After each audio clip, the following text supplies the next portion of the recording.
Buenos días, bienvenidas y bienvenidos a este encuentro sobre Enrique Vilamatas y su texto Bartleby y compañía.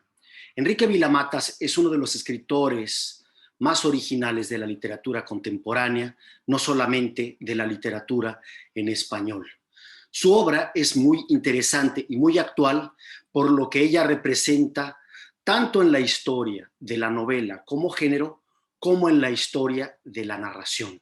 Su obra se revela actual en la medida en que nos permite pensar la literatura actual, que es consciente de sí misma, que rompe con los límites del género, que cuestiona la ficción y la no ficción y que piensa su lugar dentro de la tradición.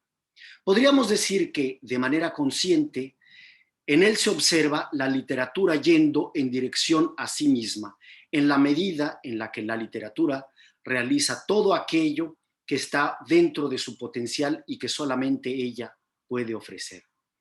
Si en el pasado la fotografía alteró la pintura y posteriormente el cine al arte de la narración y de la novela, propiciando que ambas se hundieran en su especificidad y buscaran lo que ellas solamente pueden ofrecer, la obra de Enrique Vilamatas hace que la literatura se hunda en lo que solamente ella puede ofrecer como escritura. En sus libros podemos observar una problematización de lo que es un autor, quién escribe y desde dónde escribe. Se problematiza también la ficción y la figuración del yo. ¿El que escribe realmente se apaga? ¿De dónde viene la idea de la neutralidad de un texto ficcional? También se problematiza el género, su pureza y sus cruces, es decir, la novela, el ensayo, la autobiografía, que convergen en los textos de este escritor. Al mismo tiempo, se coloca en perspectiva el papel activo del lector y de la lectura, del cual Borges ya nos había alertado. No es verdad que un texto sin un lector que lo actualice pierde su razón y no existe en cuanto tal. Al mismo tiempo, la obra de Enrique Vilamatas nos permite comprender la relación entre la obra singular y el sistema literario. ¿De dónde viene, por lo tanto, el mito de la obra única e irrepetible? Son esos los temas o las coordenadas que pretendo abordar en esta breve presentación sobre Enrique Vilamatas. Este escritor, que nace en 1948, tiene estudios de Derecho y Periodismo y muy joven comienza a trabajar como redactor en diversas revistas. Incursiona en el mundo de la cinematografía, realiza 2 cortometrajes y participa de otros que fueron censurados durante la época del franquismo.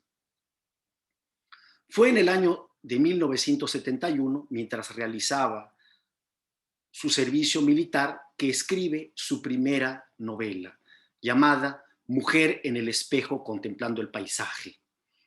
Posteriormente, a partir del año de 1974, migra hacia París, donde permanece durante 2 años. Ahí vive en la casa de la escritora francesa Marguerite Duras, autora del clásico Hiroshima Mon Amour, que fue filmado por Alain Resnais en 1959.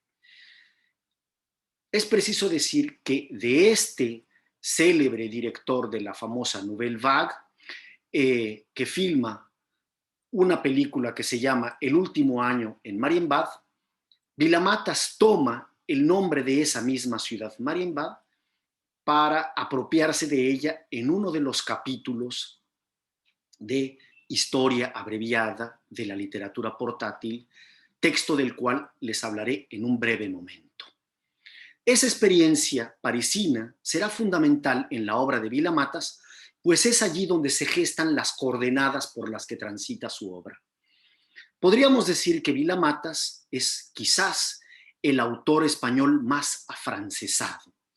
Es decir, sus primeras obras transcurren o se alimentan de las 3 primeras décadas de la París del siglo XX, que fue el lugar donde convergían las vanguardias del siglo XX. De ahí mismo, del espíritu de las vanguardias, toma un texto de Ernest Hemingway, París era una fiesta, y él escribe en 2003, París no se acaba nunca. De su relación con la cultura francesa se alimenta sus primeras obras y el resto de las que vienen después en las continuas citas que hace de pensadores y filósofos o de teóricos como Maurice Blanchot, Roland Barthes, Jacques Derrida, así como del dadaísmo y el surrealismo que se realizan y convergen en París, así como del escritor alemán Walter Benjamin de su periodo francés. Por lo tanto, el periodo francés va a ser muy importante cuando pensemos cómo se delinea el proyecto cultural y literario de Enrique Vila-Matas. Será en el año de 1985 cuando publique Historia abreviada de la literatura portátil, que comience una etapa en la obra de este escritor en la cual se consolida la forma, el sello por el cual es reconocido en la literatura contemporánea y donde encontramos la contribución para la reflexión sobre la narración.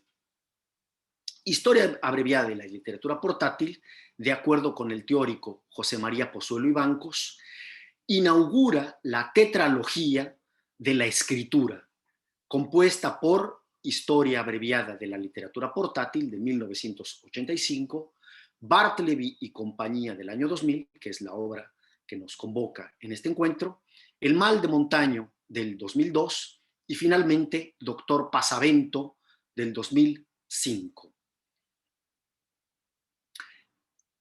Esta obra, Historia abreviada de la literatura portátil, constituye una especie de manifiesto de lo que es la literatura de Enrique Vila-Matas. ¿Por qué? Porque se trata de una obra que es breve, discute la literatura y la escritura, ocurre en París o utiliza temas que vinculan su literatura con esa ciudad y la cultura que por ahí pasó. Se relaciona también con las vanguardias históricas de las primeras décadas del siglo XX, concretamente el dadaísmo y el surrealismo, y cuenta la historia de lo que él denomina los escritores portátiles, es decir, escritores que constituyen una conspiración Shandy, en homenaje al libro de Tristram Shandy de Lawrence Stern. ¿Qué es lo que caracteriza a los shandys, que es como incluso el propio Vila-Matas se reconoce? Bueno, los shandys son leves, son portátiles, tienen, como él mismo dice, una sexualidad extrema, espíritu innovador, ausencia de grandes propósitos, insolencia, tensa convivencia con el doble, simpatía por la negritud y nomadismo infatigable. Es preciso decir que en algún momento de la obra él vincula el nombre Shandy a un acróstico en español que sería: si hablas alto, nunca digas yo, tomando las iniciales de cada una de esas palabras, Shandy. Cuando esta obra surge en 1985, ella va a marcar entonces el primer momento en el que este escritor va a mezclar ensayo y ficción. Ensayo este que el propio Vila-Matas va a denominar intento prematuro. Y esta obra fue, en su surgimiento, una obra incomprendida y fuertemente criticada. 30 años después, el escritor español Ignacio Martínez de Pisón va a decir que esta obra va a fundar en breve las constantes de los textos posteriores de Enrique Vila-Matas. Es decir, en ella vamos a encontrar la aversión por las formas de la tradición novelística, la mezcla entre vida y literatura, el rechazo por toda forma de psicologismo oriundo de la narrativa realista, la constante relación con la literatura de las vanguardias y un humorismo que al mismo tiempo es extremadamente serio. Para comprender dónde surge esta obra y su relación con la tradición española, tendríamos que situar dos momentos. El primero de ellos yo lo mencionaría de la siguiente manera. Enrique Vilamatas se forma en los años 70 como escritor en una España que ya ha dejado atrás, primero, las versiones canónicas del realismo durante la época de la dictadura de Franco.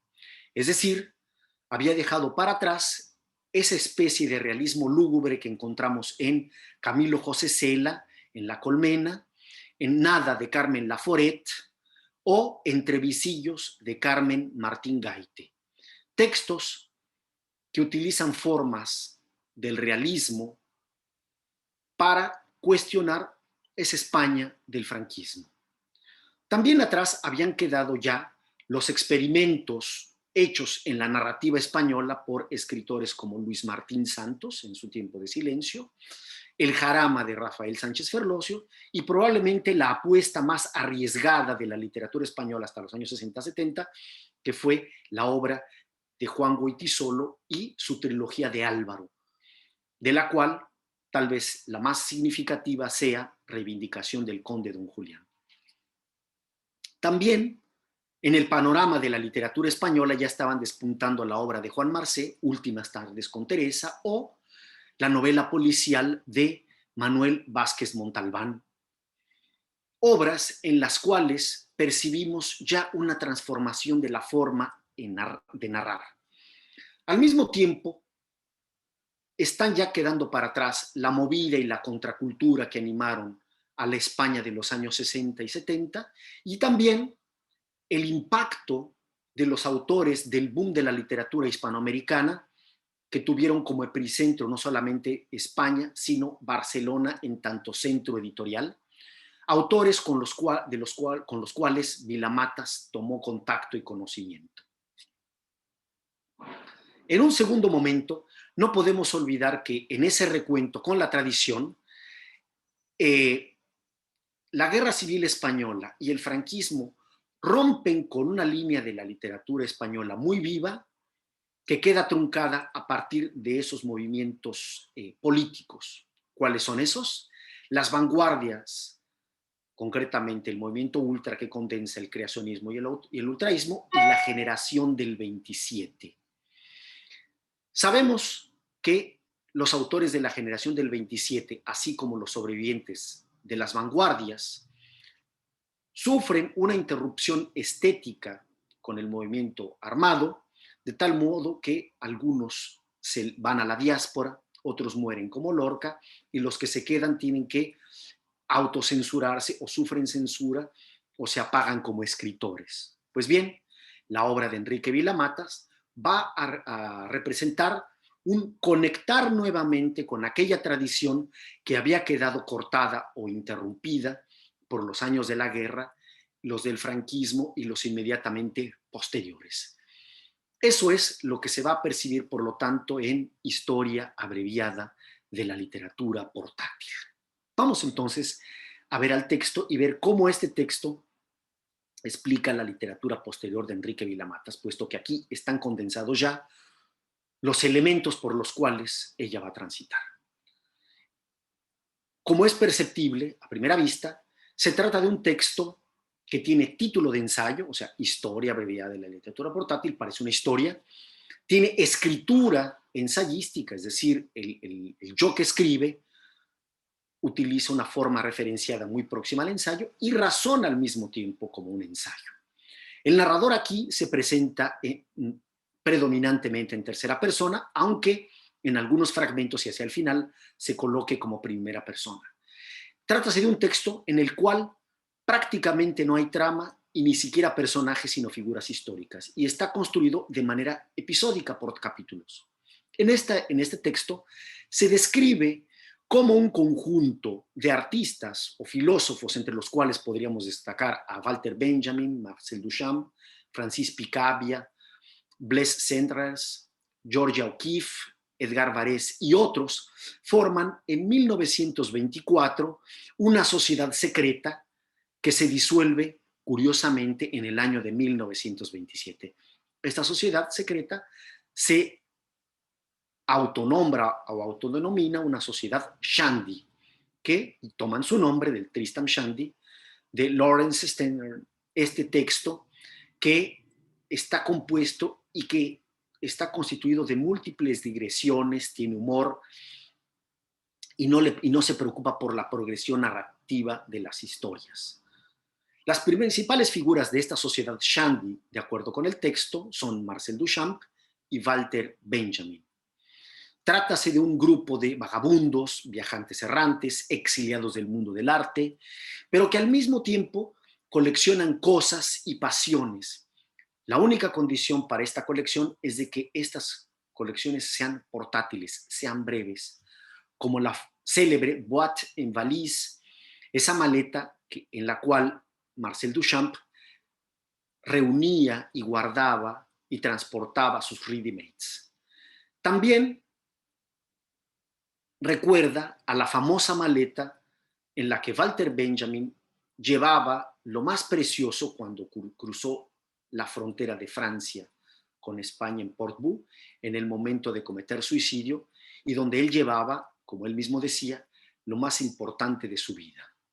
Son, por lo tanto, también máquinas solteras en sentido amplio, es decir, autores profundamente individualistas que evitan cualquier tipo de vínculo o de amarra o de peso con cualquier cosa. Viven en constante errancia, en exilio, ¿sí? Como Benjamin, que se exilió en muchísimas ciudades, ¿no? O como Duchamp, que también viajó, ¿sí?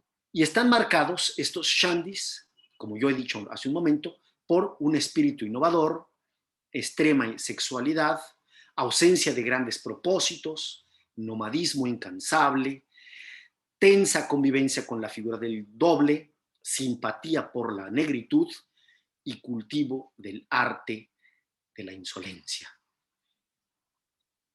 Las reuniones de este grupo de los shandys, como yo he dicho hace un momento, que se relacionan entre el dadaísmo y el surrealismo, ocurren en Zúrich, en Trieste, en Praga, en Viena, en París, en Córcega, en Sevilla, en la Bretaña, y concluyen en Port-Atif, una especie de pueblo africano situado en la desembocadura del Níger, y cuyo nombre, Port-Atif, en francés, significa portátil.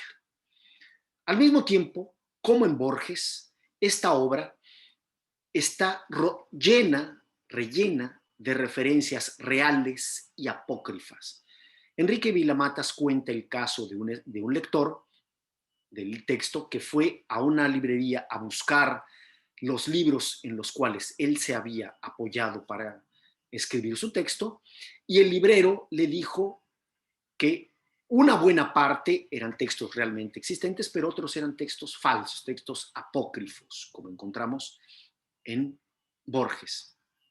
El clima de la narración es un clima vanguardista, es decir, permanentemente está situando a los autores dadaístas y surrealistas, y las bromas que ocurren a lo largo del texto tienen que ver con estas formas artísticas o estéticas.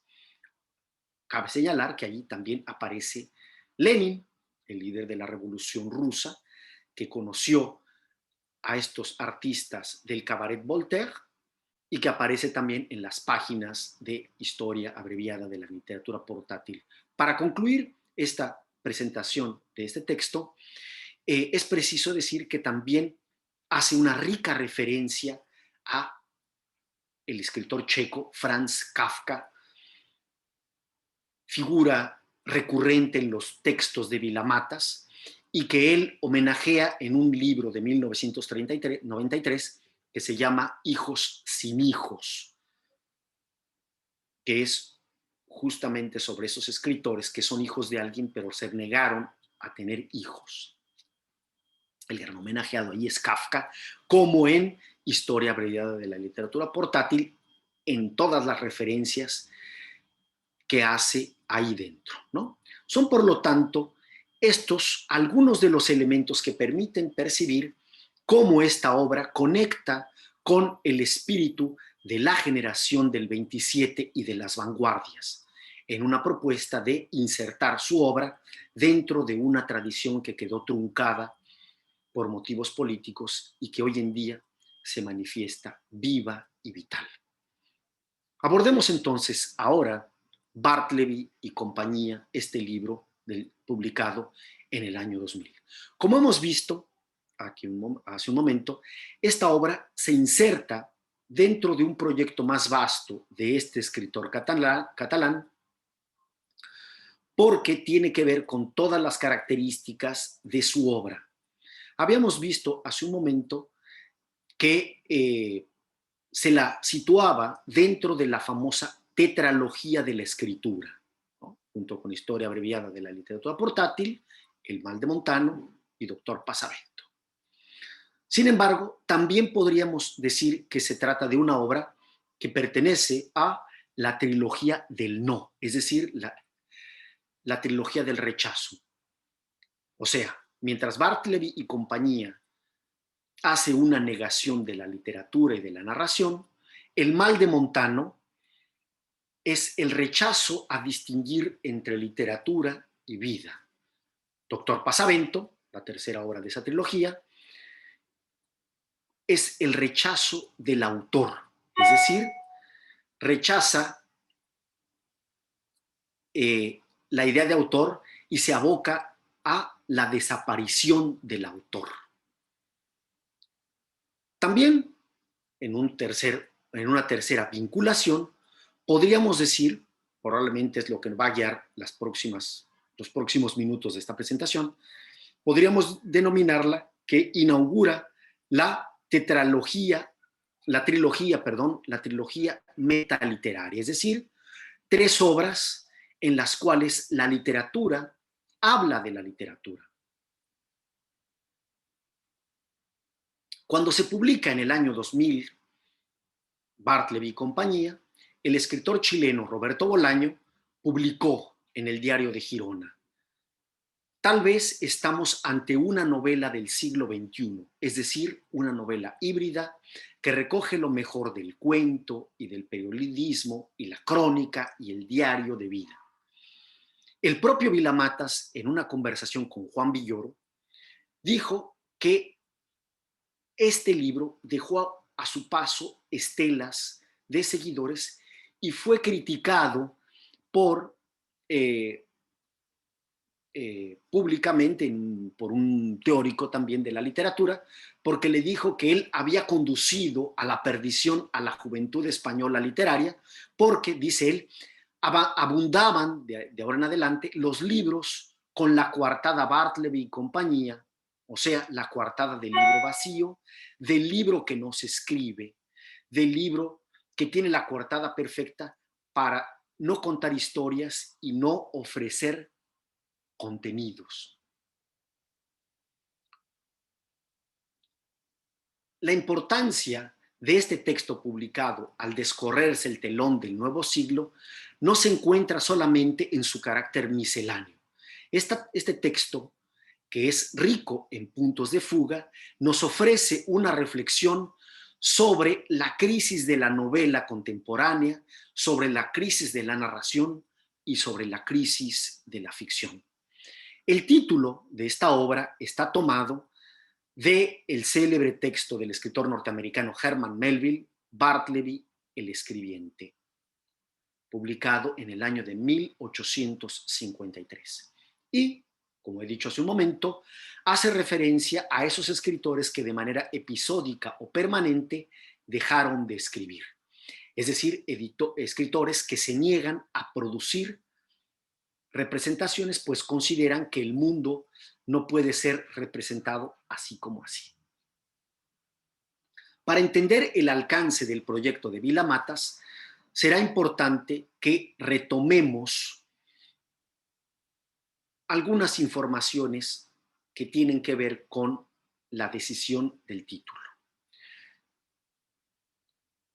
Podemos decir que en el año de 1840, Edgar Allan Poe publica su cuento El hombre de la multitud, donde él registra cómo el capitalismo de aquel momento y la masa hacen que los seres humanos se vayan descaracterizando en cuanto tal.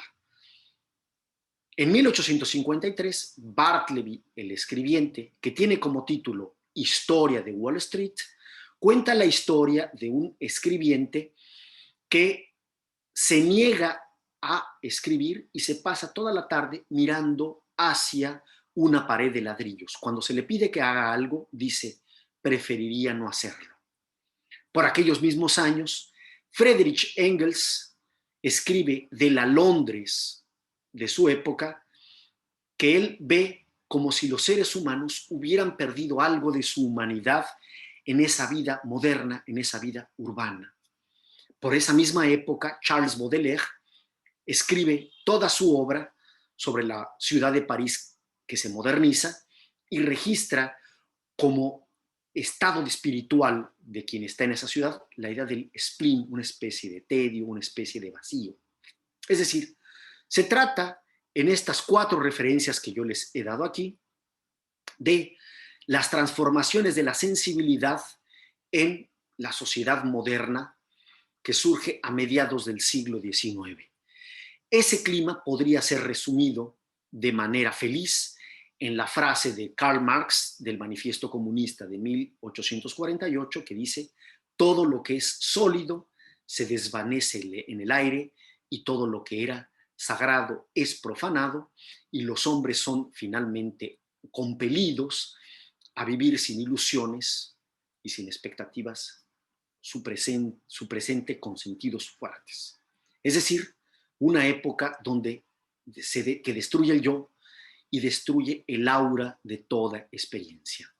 Es preciso decir que Vilamatas, además de convocar esos referenciales en su título, también hace continuas referencias a la famosa carta de Lord Chandos, un texto de Hugo von Hofmannsthal, en el cual habla de un personaje que pierde su capacidad de representar el mundo. Es decir, que ante cualquier evento ya no le vienen las palabras para representarlo.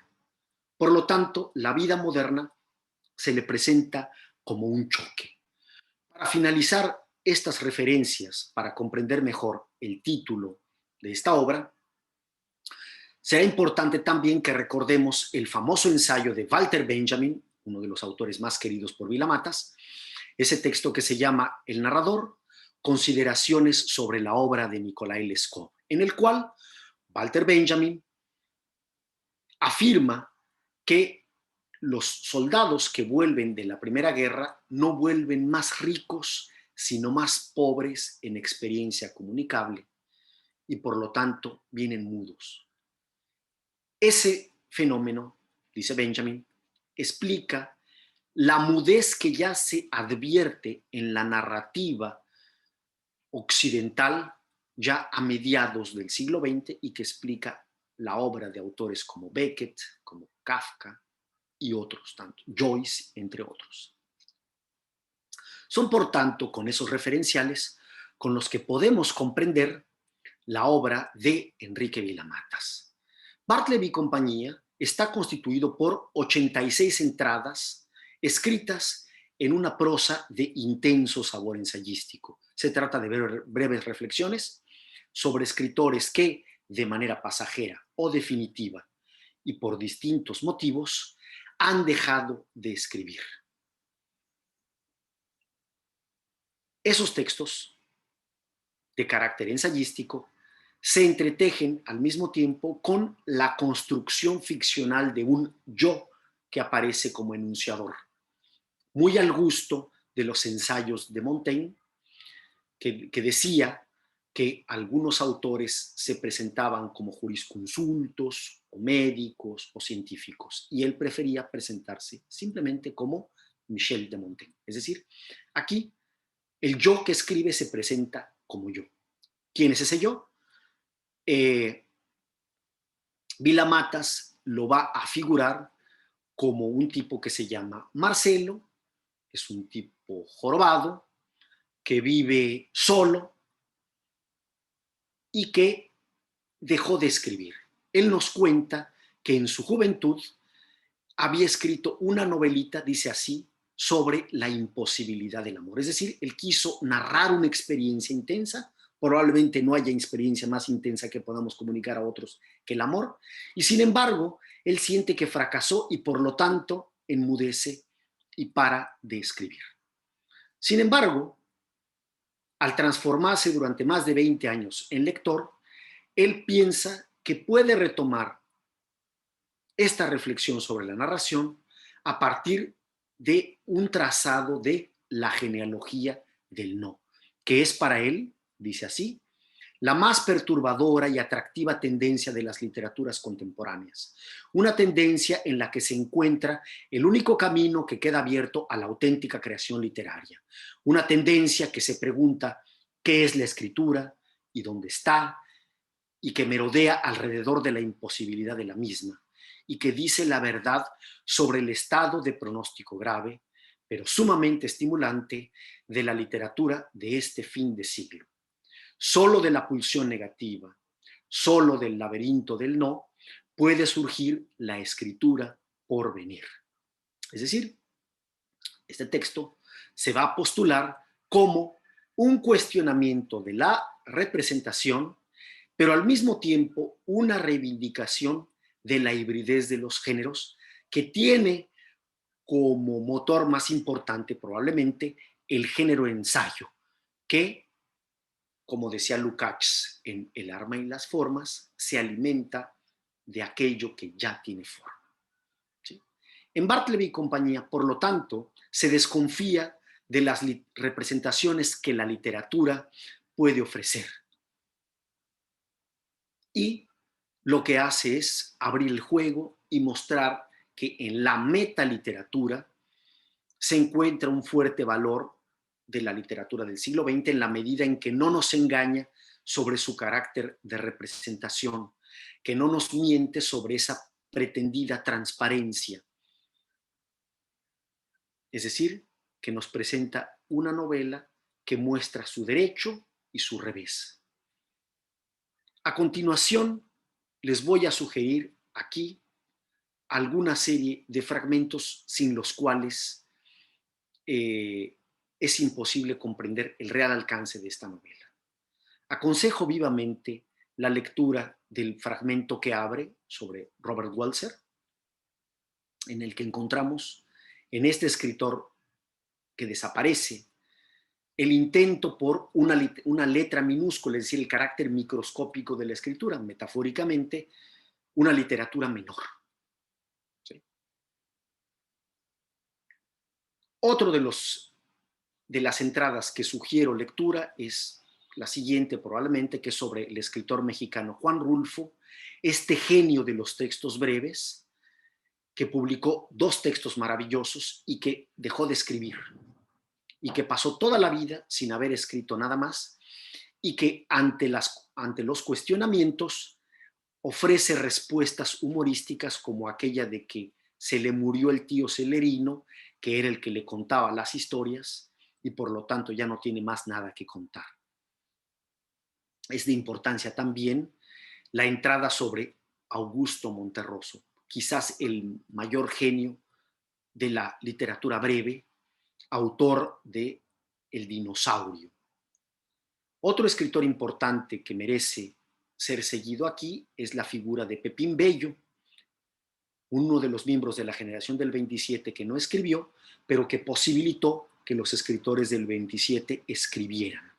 Importante también aquí es ver el caso del genial escritor uruguayo Felisberto Hernández, que se negaba a concluir sus textos. Es decir, tras esbozar brillantes relatos o novelas, se negaba a concluirlos, a finalizarlos.